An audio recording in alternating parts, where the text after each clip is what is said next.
Welcome to The Hop, a marketing podcast with a business edge. I'm your host, Matthew Taylor-Farrington, co-founder of Purple Bunny Marketing. Here, we cut through the fluff and bring you real marketing and business insights, covering everything from branding to digital strategy, business automation, IT, cybersecurity, and even some leadership. No fluff, no jargon, just smart insights. So let's hop to it. On this week's episode, we're going to talk more about radio, and who better to do that with than Kira from River 949. Hi. Hello. She's highly caffeinated and very energetic, so I'll be the one toning it down. Not likely. No. All right. So we've talked a lot about radio, right? Yeah. I feel like we've covered a lot. Yeah. And I guess you and I were chatting earlier in the week, and we kind of suggested that maybe we talk more and dive into like a real world example to give context, I guess, to what we have been talking about, and maybe just make it a little bit easier with maybe a bit of a case study, correct? Yeah, definitely. Perfect. All right.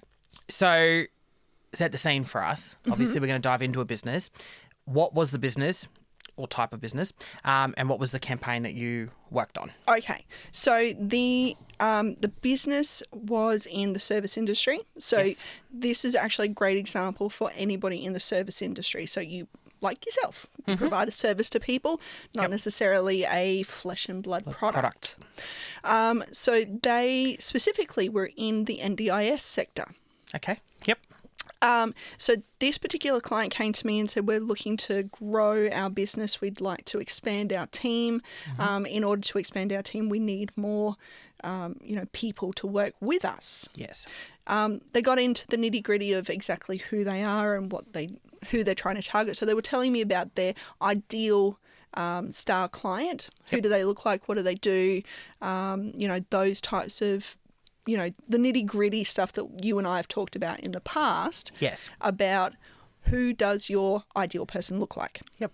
Okay. So one of the things that they said was that they wanted to be up and running Yes.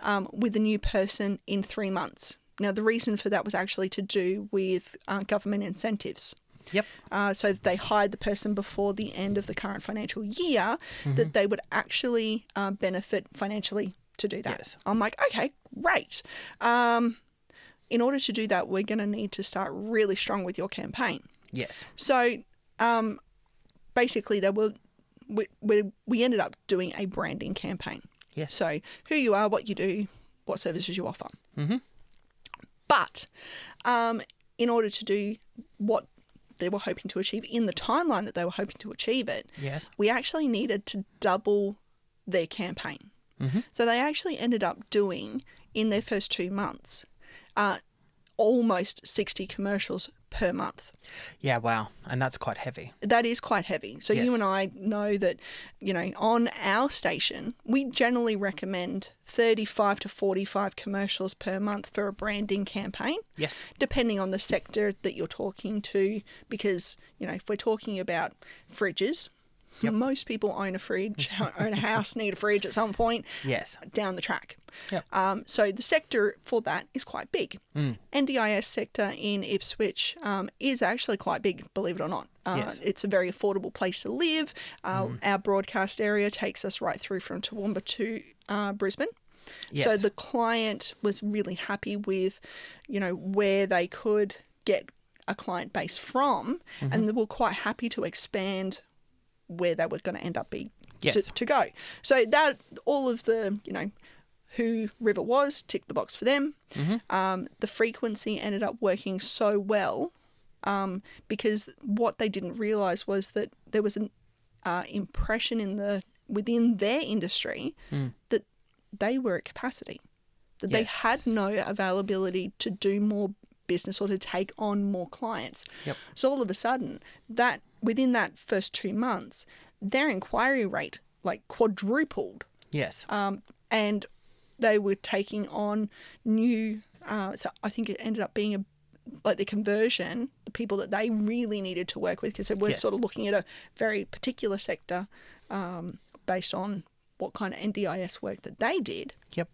They turned around and said, okay, well, what we need to do is you need to go and talk to this person because you've got more specialty needs over here. But the people that they ended up converting from the quadruple number inquiries, they ended up converting 4 people per month into their business, which well and truly covered that first 2 months. And then they leapfrogged into drilling back down to 45 commercials per month. Yes. Over a 3-week period, which worked really well for them. They ran the same commercial for, I think, 3 months. Yes. And then we changed their message up, mainly because what we talked about in the last podcast was that message burn. Yes. So 100 commercials plus another 45. We ended up with message burn. Correct.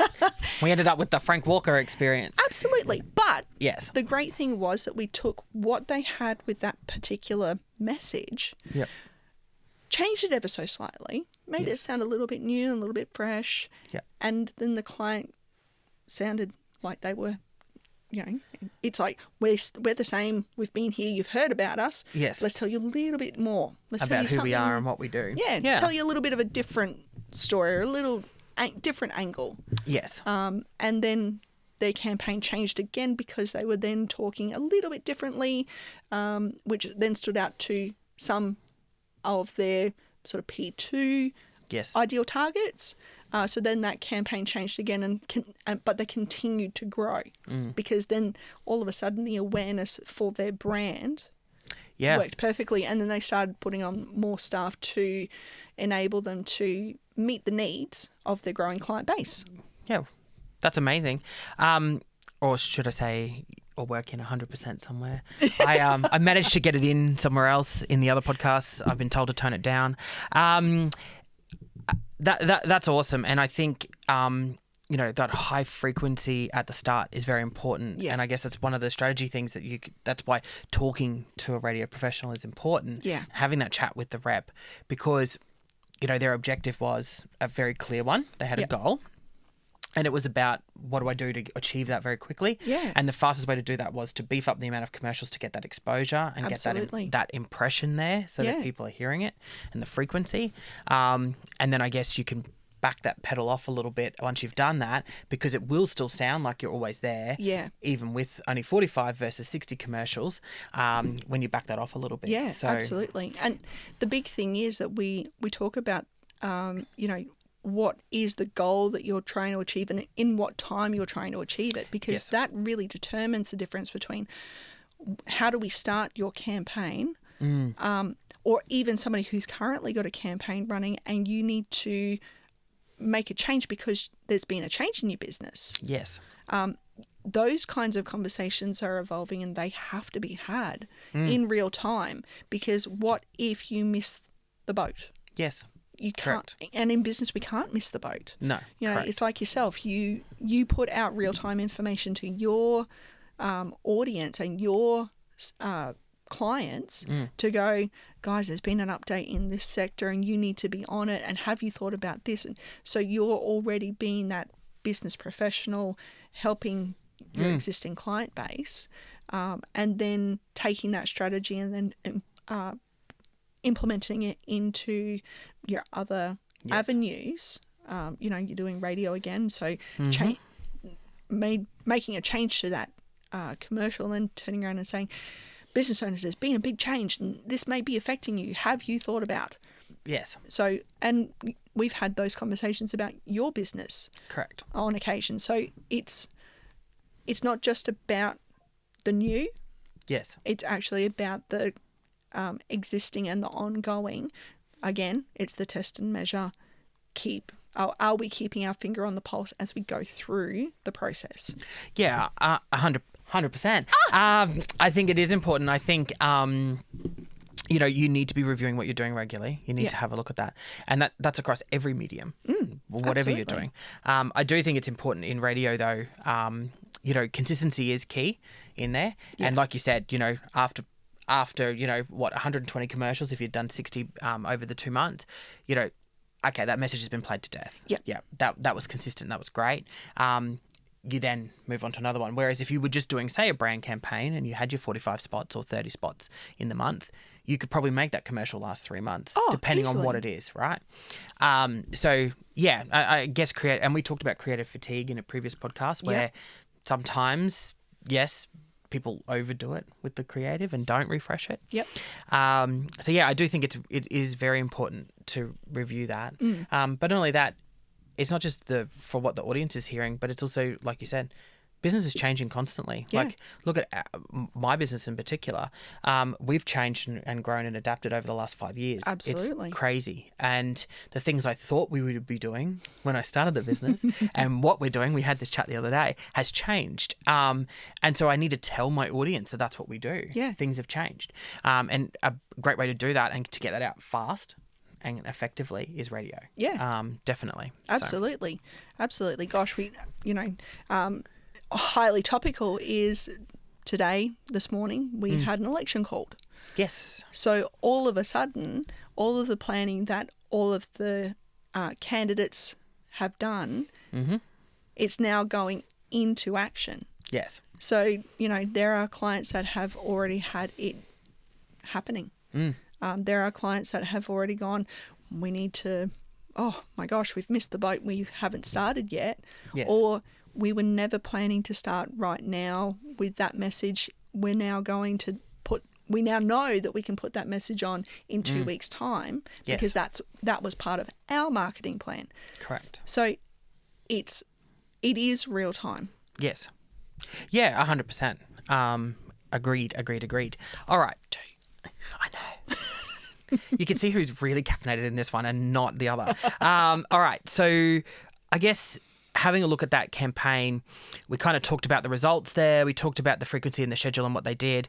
But, and I guess you talked about that there was a couple of lessons that were a bit of a surprise there where you were chasing A and it also achieved B. Yeah. And there was more there where with the addition of the onboards of those clients during that time, they had the additional leads, which was great, which allowed them to then procure more staff and potentially grow the business, which was good. But what do you think it made it particularly effective with this radio campaign? Was there something there? Was there something in the message that you thought maybe was the reason why or the cut through there? I think message, yes. Like all of the things that ended up creating that success actually came back to the fact that when I met with the client, they really knew what they wanted to do and why. So they knew their timeline. Yes. They knew their business. Yep. They knew that they needed to enact something within a certain period of time. Yep.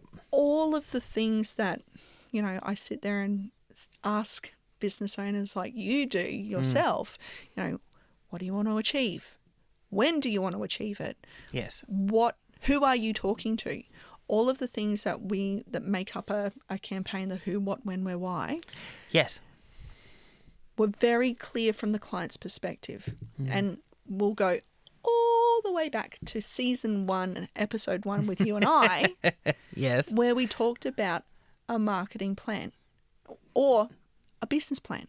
Yeah. Or knowing who your customer is. Absolutely. Yeah. All of those things were really, really important. And those were the things that were so successful for the client because they said, yep, we know what we want. We know what we're trying to achieve. We know who we're trying to talk to. We really drilled down and actually asked the right questions about, talk to me about your creative when we're asking. Mm-hmm. We're talking to somebody who has an NDIS plan, who needs coordination, who needs these specific things, who may not be happy with their existing provider for whatever reason it might be. Yes. But they're now going, we can help you. And that was the big point for them, and that was the big feedback to the client was, we didn't know you had capacity to help participants. Yes. So all of a sudden it's like the floodgates opened because there was a perception in the market. Yes. Correct. Yeah. Absolutely. And I'm probably this is probably something that some other marketers may not agree with me on, but I will not take on a client if they can't be clear to me about what their objective is and who their clients Yeah. are and who they're chasing, or at least have a strategy session with us so we can go, right, let's work that out. I've had some clients I've turned away that have literally rung up and said, I don't know, I just know I need to be on social media. And that's not a reason for me. You might need to be on social media, sure, but you need a reason to be there. You need to know what you're trying to achieve. Yeah. And I guess it's the same with radio, There's no point saying I need to be on radio and just sticking any old general brand message out there with no actual objective of what you're trying to achieve. It is very important in marketing that you're very clear about what is your objective and what you're trying to achieve, who's your audience, and does it fit with my plan, my overall objective of what I'm trying to achieve for the year, the 5 years, 6 years, whatever your business plan is. And I've literally have said no to clients because it's just like, well, no, not only that, it affects my reputation too, because it affects our business in the sense that, we may not deliver the result because this person isn't clear about what their objective is. Yeah. So it is very important as a business owner to be very clear about what you want to achieve because, prime example of the outcome that was achieved. Absolutely. The initial meeting is really where the success was in that because you had a clear conversation about what are the objectives, what are we trying to achieve, and you were able to then craft a campaign to achieve that. And I guess that's the fundamental thing is no matter what you do in marketing, you need to be very clear. Who am I targeting? What am I doing? And then you should be able to craft a successful campaign from that. So, Absolutely. Yeah. Everyone thinks the marketing stuff's all fun and it's all about running around with radio and running around with, making videos and doing all those fun things. But if you don't get the fundamentals right and the business part of it right, all the best plans can go to shit. You'll have to bleep that, Nick. But it will go to shit. It will. So, I think it's very much important. And I'm glad that was the outcome from that story was that, hey, just be very clear about what you're trying to achieve, basically. So.